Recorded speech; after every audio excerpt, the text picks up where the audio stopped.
மத்திய அரசு ஓய்வூதியதாரர்களுக்கு புதிய நம்பிக்கை எழுந்துள்ளது.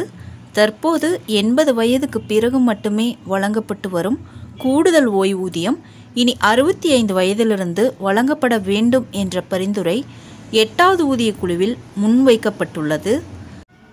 தற்போதுள்ள விதிகளின்படி 80 வயதில் 20% கூடுதல் ஓய்வூதியம், 85 வயதில் 30%, 90 வயதில் 40%, 95 வயதில் 50%, 100 வயதில் 100% கூடுதல் ஓய்வூதியம் வழங்கப்படுகிறது.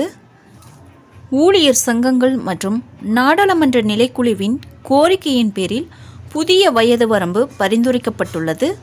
65 வயதில் 5% கூடுதல் ஓய்வூதியமும், 70 வயதில் 10% கூடுதல் ஓய்வூதியமும், 75 வயதில் 15% கூடுதல் ஓய்வூதியமும், 80 வயதில் 20% கூடுதல் ஓய்வூதியமும் அதன் பின் ஏற்கனவே உள்ள விகிதங்கள் தொடரும்.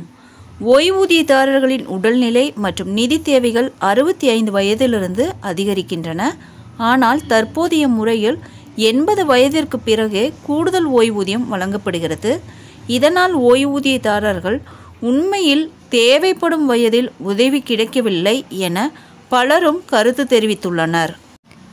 8வது ஊதிய குழுவில் இந்த பரிந்துரைக்கு சாதகமான முடிவு எடுக்கப்பட்டால் அது ஓய்வூதியதாரர்களுக்கு பெரிய நிவாரணமாக இருக்கும். வங்கிகள் மற்றும் ஓய்வூதிய விநியோக நிறுவனங்கள் வழியாக தானாகவே இந்த கூடுதல் ஓய்வூதியம் வழங்கப்படும் என்பதால் ஓய்வூதியதாரர்களுக்கு எந்த சிரமமும் ஏற்படாது. ஃப்ரெண்ட்ஸ், இந்த தகவல் உங்களுக்கு யூஸ்ஃபுல்லாக இருந்தால் என்னோட சேனலை சப்ஸ்கிரைப் பண்ணுங்கள், லைக் பண்ணுங்கள், மற்ற நண்பர்களுக்கும் இந்த வீடியோவை ஷேர் பண்ணுங்கள். தேங்க்ஸ் ஃபார் வாட்சிங்.